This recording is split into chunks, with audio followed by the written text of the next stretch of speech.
कि जिसके लिए अभी हम बैठे हैं, जिस सत्र के लिए, वो अष्टांग योग से संबंध रखता है।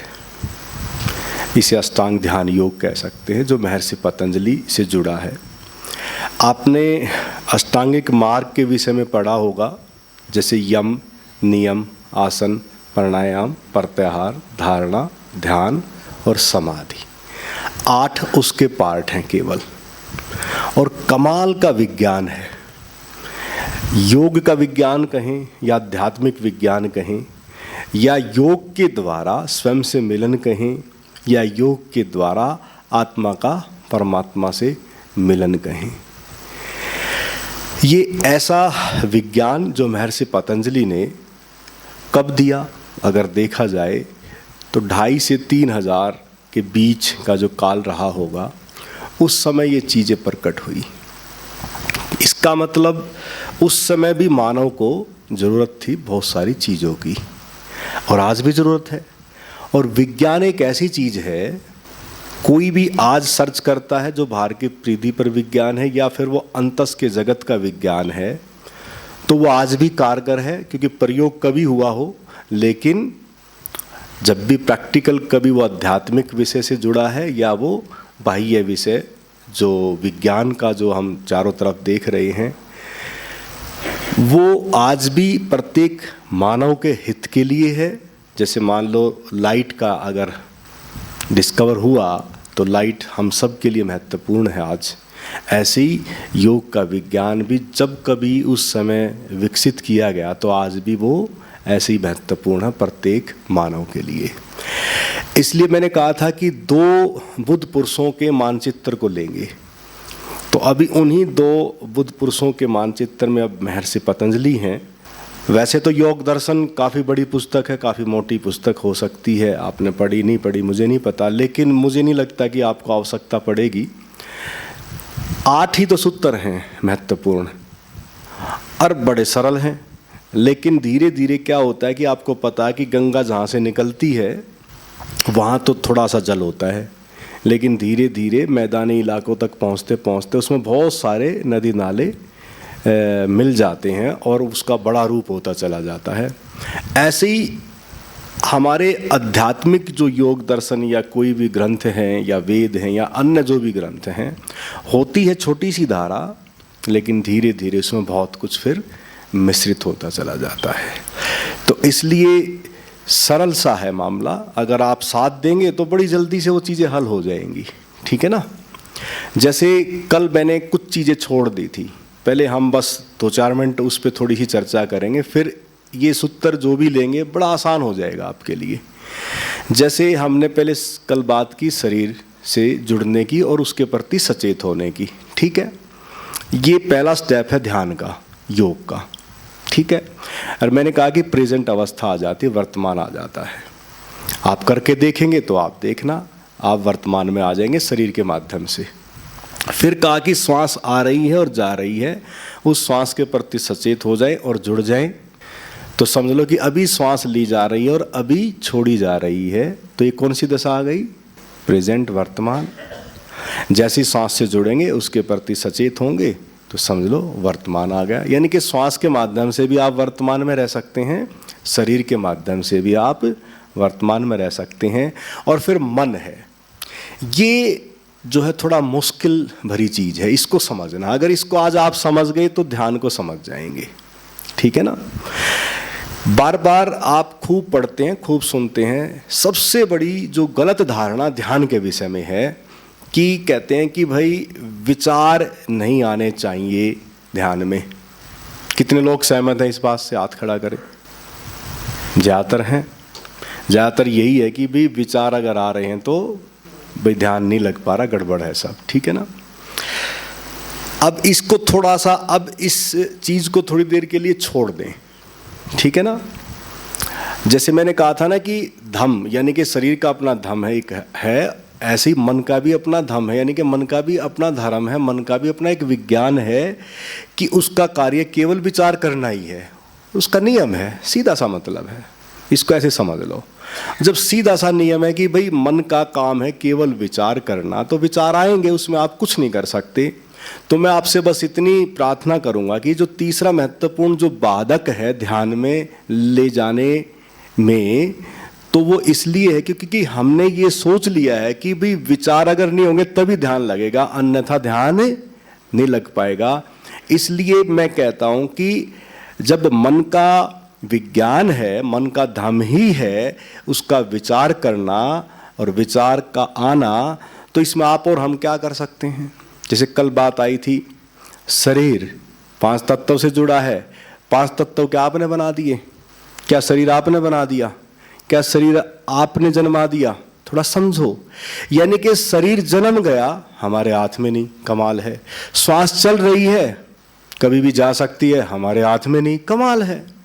देखो ना, ऐसे ही मन के विचार भी हमारे हाथ में नहीं है। क्यों नहीं सरल सी बात को समझ पाते? बस क्योंकि ये भी हमारे हाथ में नहीं है, क्योंकि हमने मन भी हमने नहीं बनाया है, तो है, अब हम क्या करें?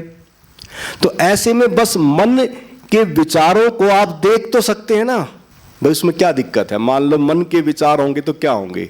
या तो अतीत में जो आपके ख्याल हैं या जो बीत चुका है, या तो वो ख्याल आएंगे, या कुछ भविष्य की आपकी कोई प्लानिंग योजना होगी वो आएगी। 2 ही चीजें आएंगी ना, भविष्य की दशा के विचार या अतीत में जो बीत चुका है वो। अब देखो, अतीत किसका? आपका। भविष्य किसका? आपका। अब अतीत की फिल्म देखें तो आप अपनी देखें, आप अपनी फिल्म देख रहे हैं। भविष्य की कोई अगर आ भी रही है चीज तो वो भी आपका ही, आप देख रहे हैं। तो यहाँ बस क्या करना है, जब ये स्टेप आता है, और यही सबसे बड़ी बाधक है, तो इसको सरल कर लें कि ये धारणा जो बनी हुई है ध्यान के विषय में, केवल आपको कुछ नहीं करना, ध्यान में बैठे हैं और मन में विचार जो भी हैं, जैसे भी हैं, उसको क्या करना? स्वागत करना है, वेलकम। एक और चीज, गलत विचार, सही विचार, इसके विषय में भी सोचने लगते हैं, अरे विचार तो बड़े गलत आ रहे हैं, ऐसे तो नहीं आने चाहिए ध्यान में। मैं कहता हूं कि ये गलत और सही किसने बनाए? कौन है बनाने वाला? यानी कि मानव के लिए एक चीज ठीक हो सकती है एक के लिए, और वही चीज दूसरे के लिए गलत हो सकती है। दूसरे के लिए कोई चीज गलत हो सकती है, उसके लिए वो ठीक हो सकती है। तो इसका फैसला आप नहीं कर सकते। इसलिए जो धारणाएं हैं हमारी सही और गलत की, कोई सही गलत नहीं है, बस आपके विचार हैं, बस उनको केवल आपको कोई निर्णय नहीं लेना है। जो भी जैसे भी हैं, क्या करना? आपको स्वागत करना है। कर सकते हैं? कर सकते। अपने ही तो विचार है ना, कितने लोग कर सकते हैं इस बात को? बस अगर आपने ये कर लिया, इसको ध्यान देना, बड़ी महत्वपूर्ण चीज है। अगर आपने अपने मन के विचारों को देखना आ गया, जैसे शरीर को देखना आ गया, श्वास को देखना आ गया, 3 चीजें महत्वपूर्ण हैं। पहला स्टेप शरीर, दूसरा श्वास, और तीसरा स्टेप है मन। अगर इनमें से किसी एक को देख लेंगे, ध्यान में प्रवेश कर जाओगे। मैं कहूंगा कि शरीर को देखेंगे तो शरीर लाइट हो जाएगा, श्वास को देखेंगे तो श्वास बिल्कुल सहज हो जाएगी। इसलिए जो प्रातःकालीन जो आपका प्रयोग कराया गया है, वो आपकी श्वासों की स्थिति और अवस्था को सम करने के लिए कराया गया है। बार बार करना पड़ता था ना हर स्टेप पे, ठीक है ना? तो वो आपका जो श्वास है, ये जो है, जो इंगला पिंगला जो 2 नाड़ी हैं, और वो जैसे क्रॉस करती है हर चक्राज पर, ठीक है? और फिर उसी में एक सुषुम्ना नाड़ी होती है। धीरे धीरे जब आप ये प्रयोग करते हैं तो दोनों नासिकाएं आपकी सम हो जाती हैं, आपको पता भी नहीं चलेगा। और आपकी जैसे ही दोनों नासिका सम होगी तो तीसरी अपने आप से कार्य आरंभ कर देती है। और तीसरी जब कार्य आरंभ कर देगी तो समझ लो कि ऊर्जा उद्रगमन का रूप लेगी। ऊर्जा का कार्य केवल ऊपर उठना होता है, ये भी एक नियम है। इसमें आप भी कुछ नहीं कर सकते, ध्यान देना, इसमें आप भी कुछ नहीं कर सकते। जैसे मान लो पानी को अगर गर्म करेंगे तो भाप बनेगा, तो वो ऊपर ही जाएगा ना, नीचे तो फैल नहीं सकता। तो ऐसी ऊर्जा जब जगेगी तो उसका स्वभाव क्या है? ऊपर उठना। और जैसे ही वो ऊपर उठेगी तो अपने आप से आपके जो चक्कर हैं वो हील होते जाएंगे, और आपको पता भी नहीं चलेगा कब ऊर्जा आपकी उठ के यहाँ आ गई है। देखो कहाँ गई आपकी ऊर्जा? यहाँ। अब ये जो मैं देखना कहाँ से है? मैं यहाँ से आँख खोल के तो देखने के लिए कहूँगा नहीं, ध्यान में आपको क्या कहूंगा कि आपको बंद आंखों से कहां से देखना है? अंतरचक्षु से। बस अंतरचक्षु से अगर आप अपने शरीर को देख रहे हैं, अब मैं जुड़ने की बात नहीं कर रहा हूं, ना मैं सचेत होने की बात कर रहा हूं, मैं क्या कर रहा हूं कि बस देखना है, शरीर को देखना है और श्वास को देखना है और फिर अपने विचारों को देखना है। और जैसे जैसे आप श्वासों को देखेंगे तो अपने आप ही मन शांत होने लगेगा और धीरे धीरे जैसे जैसे विचारों को देखेंगे तो मुझे इतना पता है कि अपनी फिल्म आप कब तक देखोगे, कितनी देर देख सकोगे? कभी ना कभी वो पल आएगा जब आपका कोई विचार नहीं होगा और पर्दा खाली हो जाएगा, और जैसे ही वो पर्दा खाली होगा ध्यान का गुराथ लग जाएगा।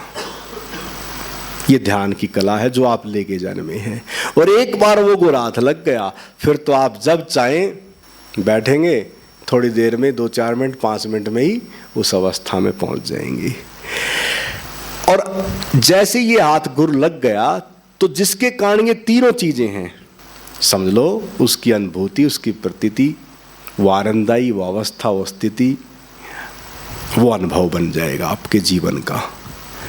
ये कल छोटी सी बात छूट गई थी तो मैंने आपको इशारा कर दिया है। अब जो सूत्र हैं महर्षि पतंजलि के, अब सब चीज़ें इसी से जुड़ी हुई हैं, अपने आप से हल हो जाएंगी सारी चीज़ें। आपने काफ़ी कुछ सुना होगा, यम के विषय में भी आपने पढ़ा होगा, सुना होगा। पहला जो अष्टांग योग का सूत्र है उसका संबंध है यम से, ठीक है। यम का संबंध है परिस्थितियों को शुद्ध करना। यम का संबंध किससे जुड़ा है? परिस्थितियों को शुद्ध करना। कैसे करोगे परिस्थितियों को शुद्ध? जहां आप रहते हैं वहां संबंधों को मधुर करना। आई बात समझ में? यम का क्या मतलब है? सिंपल सा है ना। परिस्थितियों को क्या करना है? शुद्ध करना है। क्यों करना है? यानी कि आप जहां रहते हैं कैसे होंगी वो शुद्ध? आप जहां रहते हैं आप उन संबंधों को मधुर बना के, चलो आप घर परिवार में रहते हैं, कितने घर परिवार में रहते हैं? हाथ खड़ा करें। जैसा भी रहते हैं, मुझे नहीं पता था, मैं कभी कोई एकाध हो ऐसा, ठीक है। ज़्यादातर सब घर परिवार में रहते हैं। घर परिवार में मधुर से कितने साथी मित्र रहना चाहते हैं? जैसा भी रहना चाहते हैं। अच्छा, फिर रह क्यों नहीं पाते?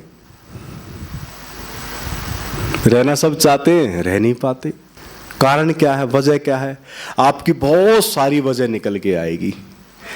कमाल है। देखो अब यह महर्षि पतंजलि क्या कह रहे हैं कि अभी वो ध्यान की तो बात ही नहीं कर रहे हैं, वो क्या कह रहे हैं? यम। यानी कि यम क्या है? अपनी परिस्थितियों को शुद्ध करना। परिस्थिति कहाँ बनती हैं पहले तय करें। परिस्थिति का मतलब है कि जो आपके जीवन में कलह कलेश अशांति जो पैदा करती है, परिस्थिति जो आपके जीवन में बहुत कुछ शत्रुता या क्रोध का कारण बनती है, वो परिस्थितियां कहाँ बनती हैं? जहां आप रहते हैं या जहां आप कार्य करते हैं। वो कह रहे हैं कि उन परिस्थितियों को शुद्ध करें। तो उन्होंने कहा कि सिंपल सी बात बता दे कि भी अपने संबंधों को मधुर करें। अब परिस्थितियों को शुद्ध करने के लिए आपको क्या करना पड़ेगा? मधुर संबंध करने पड़ेंगे। इसलिए आप जहां भी रहते हैं अपने संबंधों को मधुर करें। कर सकते हैं? कितने कर सकते हैं? बात खड़ा करें।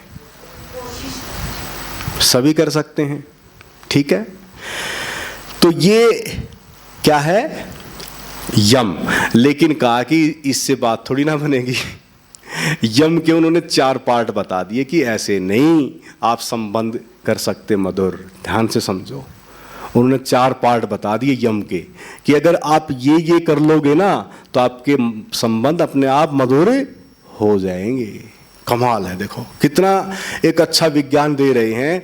और जब तक आप घर परिवार में दुखी सुखी होंगे तो फिर तो भाई ध्यान में कैसे लगा पाओगे आप ध्यान, है ना। वो इसलिए ध्यान से पहले आपकी तैयारी करा रहे हैं, ठीक है ना। तो अब ये तैयारी चल रही है। तो कहते हैं कि पहला जो है, जो यम का जो पहला पार्ट जो है वो क्या है? अहिंसा। अब वो क्या कह रहे हैं कि अहिंसा, यानी कि अहिंसा यम का पहला पार्ट है। मनसा वाचा कर्मणा, मन व वाणी से किसी को चोट मत पहुंचाओ। और अहिंसा का इतना ही अर्थ है कि जीवन को अधिक से अधिक प्रेम करो। जैसे कबीर साहब कहते हैं, मीठी बाणी बोलिए मन का आपा खोए, और उनको शीतल करे आप शीतल होए। उन्होंने अब ये इशारा कर रहे हैं कि अहिंसा अगर सद जाए तो आप अपने घर परिवार में या जहां रहते हैं काफी हद तक संबंध कैसे हो जाएंगे भी, मन से, वचन से और कर्म से। यानी कि हाथों से कभी किसी को नहीं मारना, मन में भी किसी के प्रति कोई भावना ऐसी पैदा नहीं करनी है। और फिर कर्म कैसे करोगे, अपने आप ही वो कर्म आपके शुद्ध होते जाएंगे। तो कह रहे हैं कि अहिंसा आपके काफी हद तक आपके चारों तरफ जो परिस्थिति है उसको शुद्ध करने में सहयोगी रहेगी। ये पहला सूत्र है यम का। फिर कहते हैं कि दूसरा सत्य, यानी कि कथनी और करनी में भेद मत करो, अपने अंतस के प्रति सचेत रहना। उसके लिए 3 महत्वपूर्ण हैं। किसी के अनुसार नहीं चलना, अपने अंतस की आवाज़ को सुनो कि तुम क्या होना चाहते हो। दूसरी, मुखौटे का ओढ़ना कभी मत ओढ़ें। तीसरा, साथ के संबंध सदा वर्तमान में रहना, क्योंकि सारा प्रवेश करता है अतीत या भविष्य से। प्रामाणिक बनो, चोरी न करना, ईमानदार रहना। अब जो दूसरा है सत्य, यानी कि कथनी और करनी में भेद मत करो। सीधा सा इतनी बात रखो याद बस, यानी कि जो आप जैसे हैं उसे स्वीकार कर लो। भाई ये सत्य है, जैसे आप हैं। जैसे मान लो अब मैं इस वेशभूषा में हूँ, ठीक है।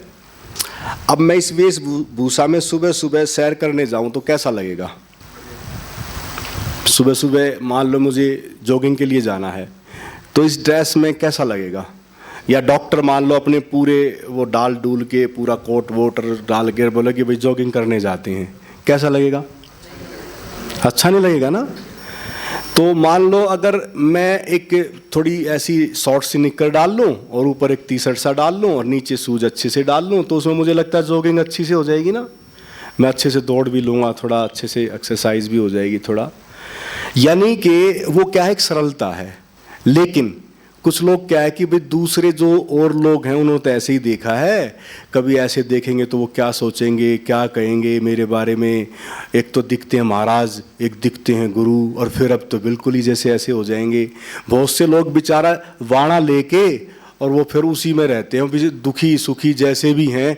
तो इसका मतलब कथनी और करनी में जो कि मन करता होगा अरे सहज हो जाए जितना भी हो सकता है। लेकिन यहाँ ध्यान देना, कभी कभार कोई जब मुझे देख लेता उस वेशभूषा में, जैसे ऐसे देख के फिर ऐसे देखे तो अरे अच्छा ऐसे भी होते हैं, ऐसे भी रहते हैं, है ना। तो अजीब सा लगता होगा, लगता है ऐसा। अच्छा कभी कभी लगा आपको भी अजीब सा कुछ किसी को लगा, तो वो ठीक है या नहीं है ये बताएं।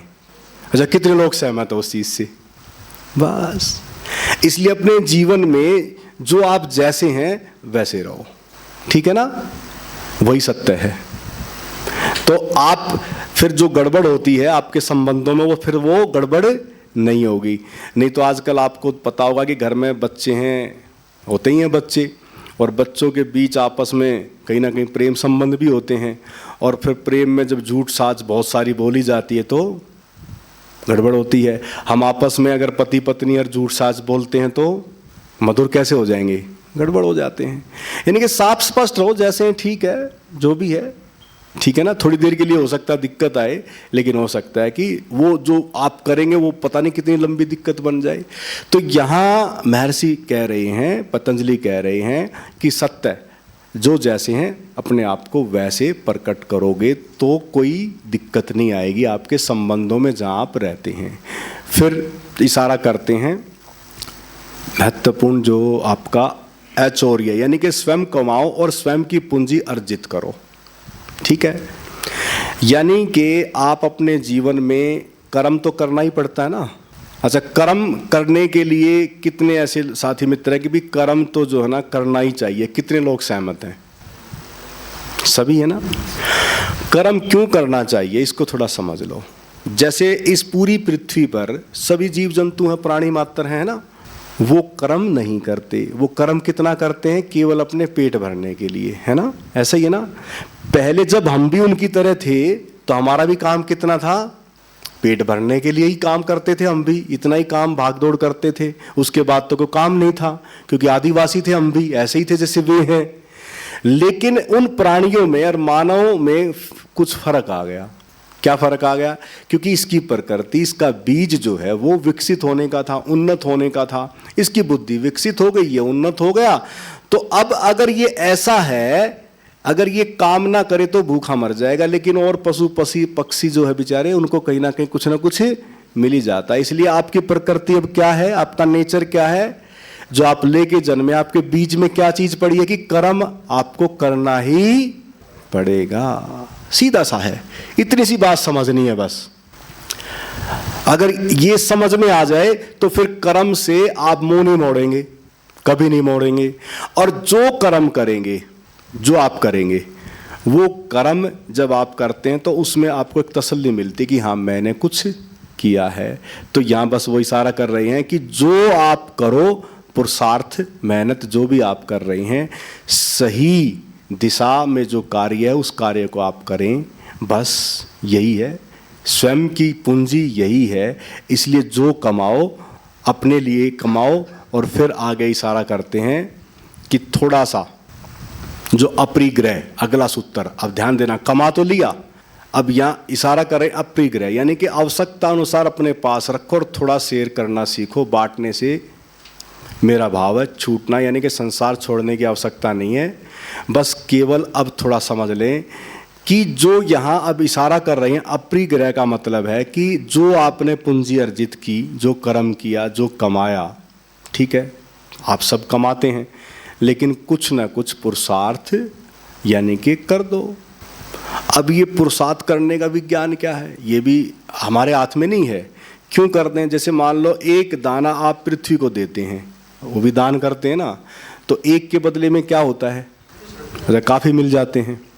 यानी कि अगर आपके भीतर कोई पुरुषार्थ की भावना है तो कह रहे हैं कि इतना अपने पास रखो जिससे आपका काम चल जाए। अगर आपके पास एक्स्ट्रा तो उसको थोड़ा बांटना सीख लो, बस एक दूसरे की मदद हो जाएगी। कहीं भी आप कुछ करना चाहें वो पुरुषार्थ आप कर सकते हैं। अब उस पुरुषार्थ में होगा क्या, एक तो आपको अपने आप में आनंद आएगा, सेटिस्फैक्शन मिलेगा, एक संतुष्टि मिलेगी, और दूसरा जो है किसी का भला हो जाएगा। बस इतनी सी बात है। तो ये कह रहे हैं कि जो आप अर्जित कर रहे हैं उस बांटने में आपके जीवन में एक अलग तरह का आनंद भी आएगा। अब वो कह रहे हैं कि अपरिग्रह यानी कि ज़्यादा संग्रहित करने की प्रवृत्ति ना रखें, उसको ज़्यादा कुछ बहुत ज़्यादा इकट्ठा करने की प्रवृत्ति ना रखें। इकट्ठा रखें जिससे आपका खूब अच्छे से काम चले, लेकिन बाकी को बांट दें। अब बिल गेट्स है, पता नहीं कितना अर्जित कर लिया, लेकिन कहते हैं कि वो बांटता ही रहता है। रतन टाटा थे, बता रहे हैं कि उन्होंने जितना चैरिटी किया, पता नहीं कितना चैरिटी कर गई, कमाया और बांटा। अब कमाल है, यानी कि ये चीज़ें, और देखो कमाल है, जितना बांटा उतना बढ़ता चला गया। ये भी एक अलग तरह का विज्ञान है। तो जैसे मान लो हमने कभी 2 अक्टूबर 2009 को जब आपका ये आश्रम आरंभ किया होगा तो हम तो केवल 2 ही थे, लेकिन हमने जब बांटना शुरू किया तो आज मुझे लगता धीरे धीरे बीज फैल रहा है, पनप रहा है। तो धीरे धीरे लोगों तक ये चीज़ पहुंच रही है। इसलिए अब यहाँ अपरिग्रह आप समझ में आ गया। फिर 5वां है ब्रह्मचर्य। ब्रह्मचर्य की कसम खाकर ही नहीं बैठना, ऊर्जा का उदरगामी करके उस ब्रह्म से एक करना है। अब ताली बजा लो, सुस्त हो गई हैं।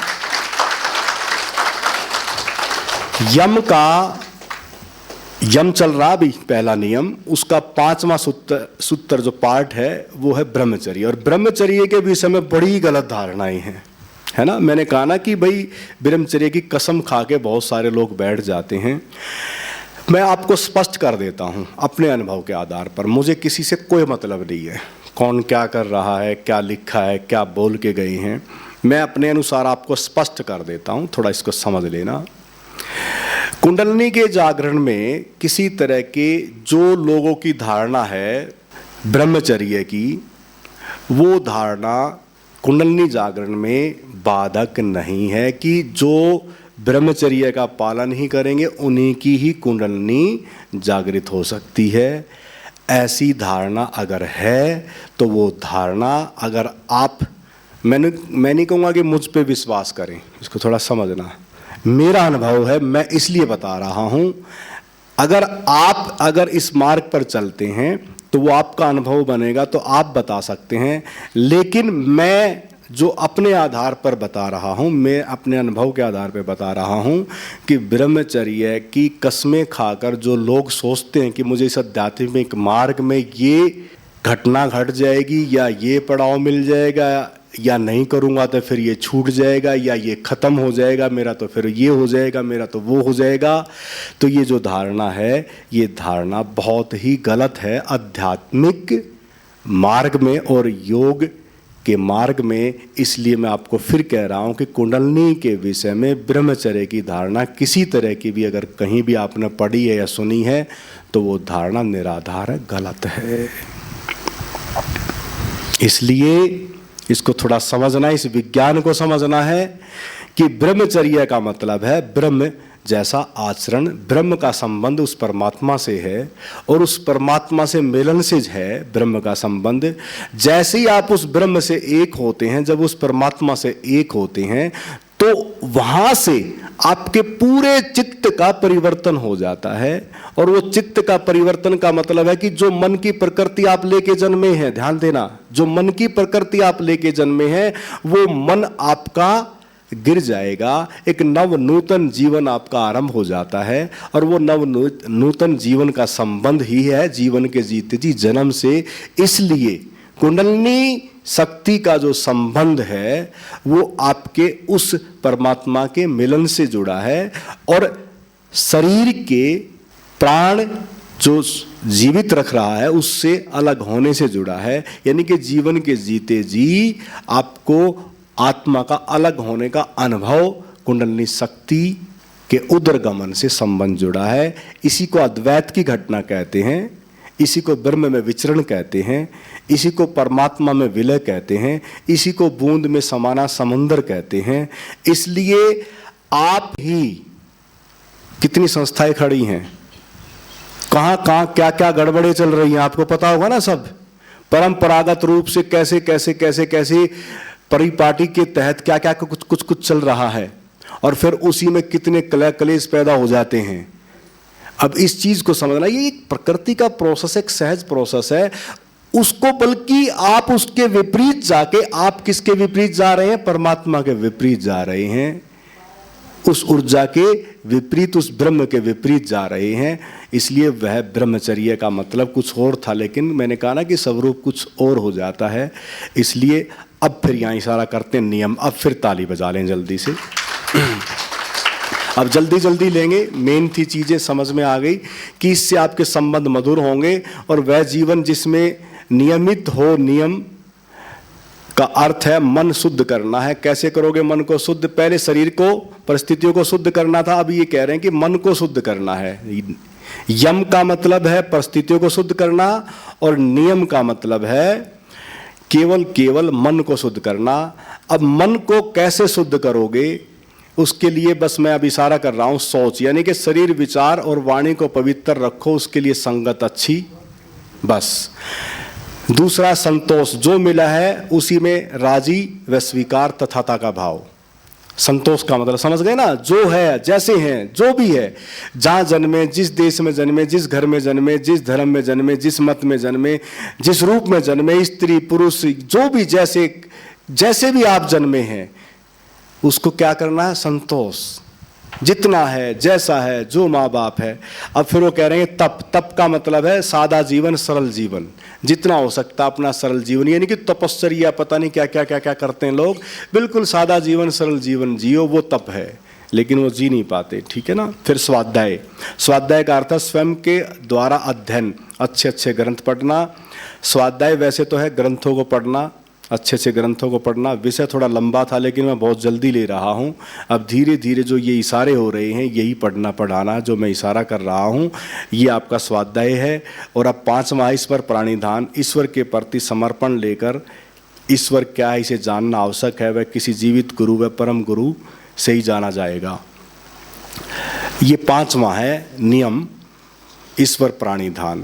परमात्मा से कितना मिलना चाहते हैं? कौन कौन मिलन करना चाहते हैं? सही में परमात्मा से मिलन। एक बार और देखें, मैं देखता हूं, हाथ खड़ा करें। सही में, चलो मैं बार बार बोलता हूं और आप बार बार हाथ खड़े करते हैं। नयों का तो मुझे नहीं पता, मैं कहता हूं कि 3 दिन झुंडपुर आ जाना। कौन कौन आएंगे अब झुंडपुर 3 दिन के लिए? अब 1-2 हाथ रह गए ना, फिर कैसे परमात्मा से मिलन होगा? हो ही नहीं सकता। बोलेगी ये क्या मतलब भाई, 3 दिन में परमात्मा से मिलन? किस किस को विश्वास है इस बात पर कि हो सकता है 3 दिन में मिलन? वो हाथ खड़ा करे। अच्छा, इनको सबको विश्वास है, कमाल है। अब फिर मैं पूछ रहा हूं कि परमात्मा से मिलन कितना चाहते हैं? वो हाथ खड़ा करे। हाथ बहुत खड़े हो गए, ठीक है। अब मैं कहूँगा कि 3 दिन का कार्यक्रम होगा, उसमें परमात्मा से मिलन हो जाएगा।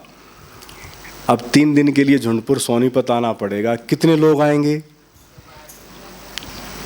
ठीक है, चलो देखो, इसको थोड़ा समझ लो। मैं ये हाथ और ये सब चीज़ें क्यों करा रहा हूँ? मुझे पता प्यास आपके अंदर है, तभी तो आप यहाँ हैं। और आप मिलन भी चाहते हैं, ऐसा नहीं कि नहीं चाहते हैं, मुझे पता है। लेकिन कई बार परिस्थिति बस आप कहते हैं कि समय नहीं है।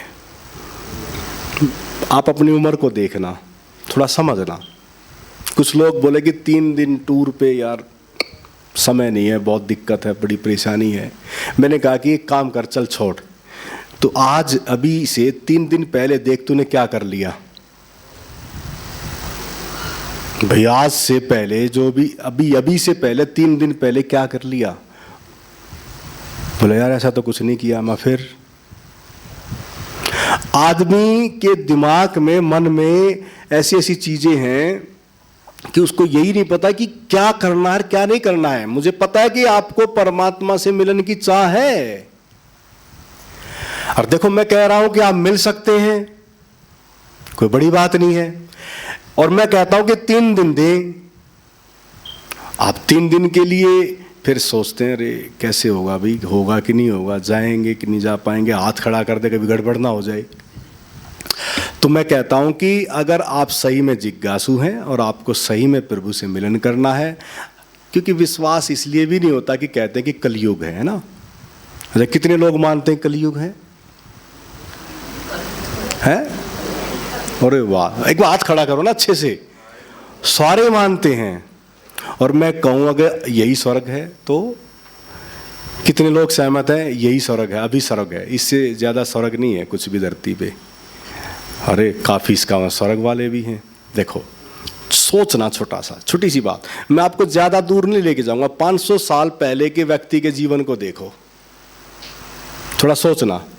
500 साल पहले कोई व्यक्ति जब जी रहा होगा उसके जीवन को देखो थोड़ा सा, और जो 1000 साल पहले जी रहा होगा उसके जीवन को देखो, और जो 100 साल पहले जीवन को जी रहा होगा उसको देखें।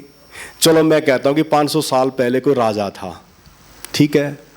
उस राजा का जीवन और आज जो एक आम साधारण जिसका जीवन है, वो खुशहाली या अच्छी सुविधाओं से जीवन व्यतीत कर रहा है या वो 500 साल पहले राजा जी रहा था? एक छोटे से रूम में किराए पे रहकर भी वो जीवन जी रहा जो कभी राजा नहीं जी पाया। थोड़ा समझो यार, आप क्यों नहीं समझ पा रहे? छोटी सी बात को तो समझ के देखो। यानी कि जो व्यक्ति आज सुविधाओं से परिपूर्ण है, बाहर की परिधि पर आपके चारों तरफ अब इस समय स्वर्ग निर्मित हो चुका है, आप क्यों नहीं समझ पा रहे हैं? यानी कि इस पूरी पृथ्वी पर जो ये समय है, इससे उत्तम समय मानव के जीवन में कभी नहीं आया है, इसको समझ लेना। अब विज्ञान भी अपनी चरम पर है, ध्यान देना। और अध्यात्म को भी ये मत कहना कि ऐसे ही है। अब इस समय भी अध्यात्म अपनी चरम पर है, और सदा इस पृथ्वी पर, ध्यान देना, सदा इस पृथ्वी पर बुद्ध पुरुष रहता ही रहता है। और ध्यान देना, एक नहीं रहता, अनेकों बुद्ध पुरुष सदा इस पृथ्वी पर रहते हैं। इसलिए आप ये ना समझना कि ये पृथ्वी कभी बुद्धों से वंचित रही है। अगर आप देखें, कभी 2500 साल पहले बुद्ध हुए, ठीक है, हमने बुद्ध पता कि 2500 साल पहले हुए, थोड़ा समझना, थोड़ा सोचना। उससे पहले हम सोचते हैं कि पता नहीं क्या युग रहा होगा। अरे उससे पहले भगवान श्री कृष्ण, भगवान राम, और उससे पहले कितने ऋषि, कितने आचार्य, कितने मुनि, कितने साधु रहे। और फिर देखे क्या 2500 वर्ष के बाद क्या कोई फिर धारा नहीं फूटी? कमाल है, गुरु नानक साहब, कबीर साहब, कितने संतों की पूरी श्रेणी है। आप थोड़ा समझो, कोई काल कभी ऐसा नहीं रहा जब कभी कोई बुद्ध पुरुष नहीं रहा। लेकिन क्या है कि जब बुद्ध था ना, तो उस पर भी पत्थर मारे गए, उसको भी गाली दी गई, भाई ये तो रहेगा, क्या करें। और कभी राम था तो उसको भी कुछ ना कुछ प्रताड़ना झेलनी पड़ी। ध्यान देना, इसको थोड़ा समझना, इस विज्ञान को भी समझ लो। और गुरु नानक साहब को भी जेल में डाल दिया, कबीर साहब को भी जेल में डाल दिया। आप इसको थोड़ा समझना, किसी को जहर दे दिया गया, इसको थोड़ा समझना। और आज अब इस समय भी, क्योंकि आंखें जो जिज्ञासु हैं, जिनके भीतर ऐसी प्यास है, अगर लगन है, तो आज भी प्रभु से मिलन संभव है। इसलिए मीरा के भीतर तड़प थी, ये तो अभी की बात है, तो वो उस गोविंद से मिलन मनाया, वो प्रभु से मिलन किया। और मैं कहता हूं कि अगर आपके भीतर भी वो तड़प है, तो मुझे पता है कि वो मिलन होगा। लेकिन मुझे इतना पता है कि अभी आप उस विश्वास से परिपूर्ण नहीं है। आपको ये विश्वास ही नहीं है कि ऐसे युग में ये संभव है। आपने कलयुग मान लिया है, जो कि मैं कहता हूं कि स्वर्ग है। और छोड़ो इन कालों को, मैं कहता हूं कि जब व्यक्ति जाग जाए तभी स्वर्ग है। वो 50 साल के बाद भविष्य में तब जागे तब भी स्वर्ग होगा, और वो 1000 साल पहले जागा तब भी स्वर्ग था उसके लिए। इसलिए जागने वाले व्यक्ति के लिए सदा स्वर्ग है, और मूर्छित व्यक्ति के लिए सदा नरक है। इसलिए जो ये 4 धारणाएं बना दी है, द्वापर, कलयुग, त्रेता, फिर जो सतयुग है, ये धारणाएं ये केवल मन की, चित्त की दशाओं का संबंध है। लेकिन हमने उनको कैसे बांट दिया? युगों में, पता नहीं कितने करोड़ों वर्षों में, कोई वर्ष कितने ही बना रखे हैं। एक चीज बताओ, प्रभु के राज्य में कोई समय थोड़ी ना होता है। परमात्मा के राज्य में क्या समय? सब कुछ उसी में है। ये तो समय बाहर की प्रकृति के आधार पर समय है। अगर पृथ्वी घूम रही है तो उसका अपना एक नियम है। मैंने कहा था कि बाहर की परिधि पे एक अपना नियम है, एक धम है। अगर इस पृथ्वी का अपना एक नियम है तो बस वो नियम है।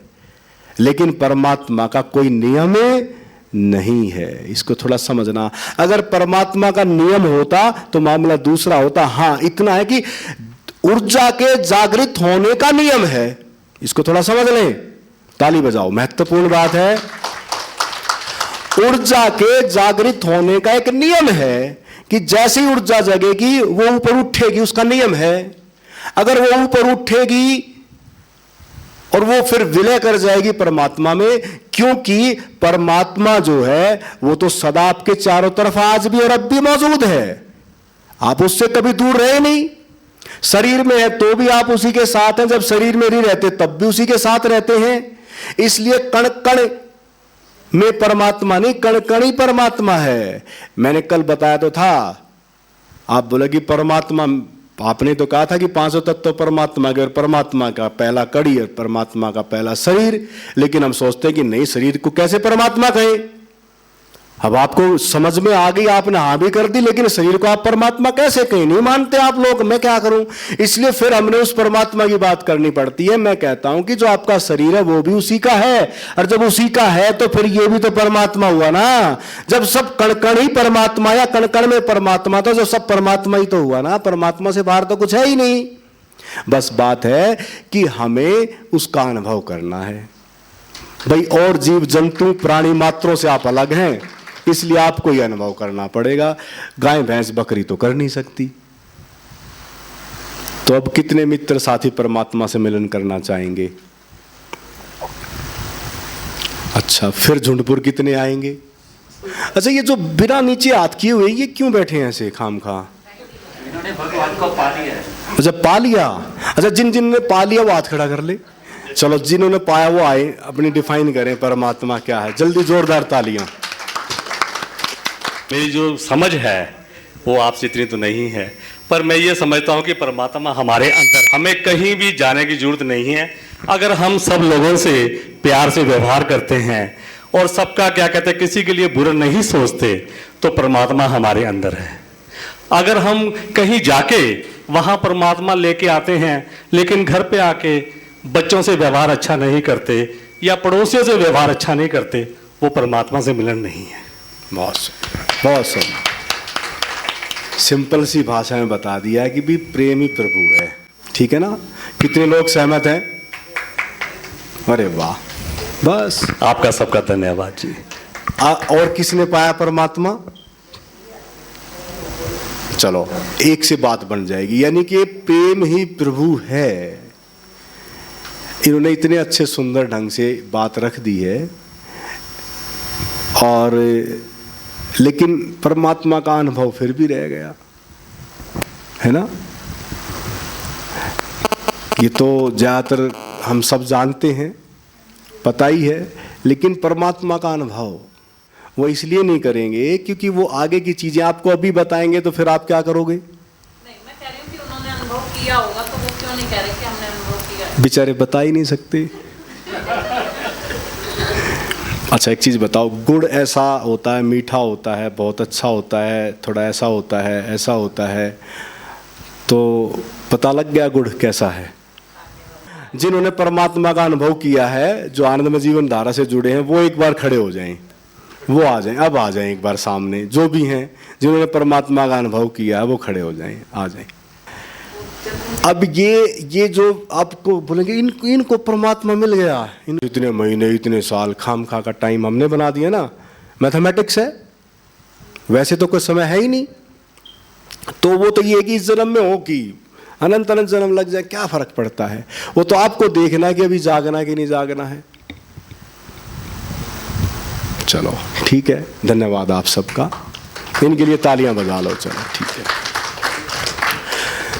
अब क्या होता है कि अच्छा चलो एक काम कर देते हैं, प्रभु से मिलन बड़ा सहज है, बड़ा सहज, इतना सहज ना आपका शरीर है ना आपका मन है, इतना सहज है परमात्मा से मिलन। पर यह है कि ऐसे युग में, बात आई ना कलयुग है, समझ रखा है, ऐसे युग में ऐसे कैसे संभव है? ये तो संभव ही नहीं हो सकता। और मैं कहता हूं कि कमाल है, कभी कोई समय ऐसा रहा नहीं कि जब कोई प्रभु से मिलन ना किया हो किसी ने, कभी रहेगा भी नहीं, वो सब चीजें चलती रहेंगी। अब एक काम करते हैं, कुंडलनी का प्रयोग हुआ है, अब एक प्रयास करते हैं, क्या पता अभी मिलन हो जाए आप सबका। अच्छा तड़फ आपके अंदर बिल्कुल कि भाई हमें जानना ही है, बस जानना ही है क्या है प्रभु, क्या है। कितनों को है तड़फ अभी कि भाई अनुभव करना ही करना है? कितने ऐसे हैं? बिल्कुल जब सभी हैं, चलो ठीक है, अब तैयारी पकड़ लें सभी।